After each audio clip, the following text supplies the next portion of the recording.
ओम गण गणपते नमः। प्यारे भक्तों, आज अपने सुनेंगे वाल्मीकि रामायण अयोध्या कांड का आगे का सर्ग।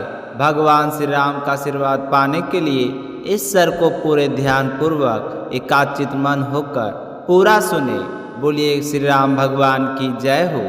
बोलिए श्री राम दरबार की जय हो। जब भगवान श्री राम माता सीता और लक्ष्मण जी के साथ वनवास की ओर प्रस्थान कर रहे थे, तब वे यमुना जी के तट पर पहुँचे और माता सीता दोनों हाथ जोड़कर यमुना मैया से प्रार्थना करने लगी कि हे पावन देवी, हमें आशीर्वाद दीजिए ताकि मेरे प्रभु श्री राम और अपने वनवास की प्रतिज्ञा पूर्ण कर सके। जब हम सकुशल लौटेंगे तो मैं आपके चरणों में सहस्त्र गौओं का दान और दुर्लभ उपहार अर्पित करूंगी। यमुना मैया की स्तुति करते हुए वे तीनों बेड़े पर चढ़े और दक्षिण तट पर पहुंचकर वहां से वे आगे बढ़े और श्याम बट नामक पावन वृक्ष के समीप पहुँचे और माता सीता ने वहाँ भी प्रणाम कर प्रार्थना की, हे महावृक्ष, हमारे जीवन की रक्षा करें। श्री राम का वनवास सकुशल पूर्ण हो, हम सभी 14 वर्षों तक इस वन में सुरक्षित रहें और फिर माता कौशल्या व माता सुमित्रा के दर्शन कर सके। माता की इस भक्ति को देखकर श्री राम ने लक्ष्मण से कहा, हे भ्राता, तुम सीता जी को आगे लेकर चलो, मैं पीछे रहकर रक्षा करूँगा। जनक नंदिनी को जो फूल फल या वस्तु प्रिय लगे उसे तुरंत ला कर देना। सीता जी की मार्ग में खिलते फूलों और हरी भरी लताओं को देखकर मन प्रसन्न होती और लक्ष्मण जी तुरंत वे फूल तोड़कर माता को भेंट कर देते। यमुना का कल कल प्रवाह, हंसों की मधुर बोली और पंछियों की चहचहाहट से सीता जी का हृदय आनंदित हो उठा। इस प्रकार कुछ दूरी तय कर वे सभी चित्रकूट की ओर चल पड़े। रात होने पर तट पर ही विश्राम किया।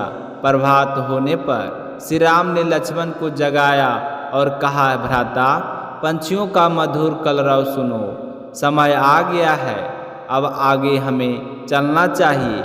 यमुना स्नान कर वे तीनों चित्रकूट की ओर प्रस्थान करने लगे। मार्ग में श्री राम ने सीता जी को प्राकृतिक की सुंदरता दिखाते हुए कहा, हे सीते, देखो यह वन पुष्पों से लदा हुआ है। बेल और भिलावे के पेड़ अपने फलों से भार से झुक गए हैं। वृक्षों पर मधुमक्खियाँ के छत्ते शहद से परिपूर्ण है। देखो, पपीहा पुकार रहा है और मोर उसके स्वर का उत्तर दे रहा है।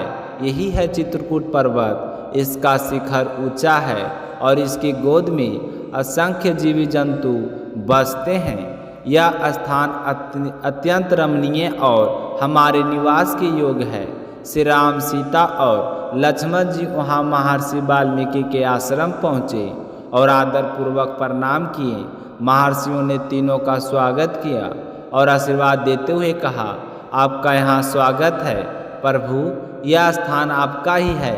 इसके बाद श्री राम ने लक्ष्मण से कहा, हे लक्ष्मण, वन से लकड़ियाँ लाओ और एक कुटिया का निर्माण करो। हमारा हृदय कहता है कि यही स्थान हमारे निवास के लिए उचित है। लक्ष्मण ने तत्परता से वृक्षों की डालियाँ काटी और एक सुंदर पर्णकुटी का निर्माण किया।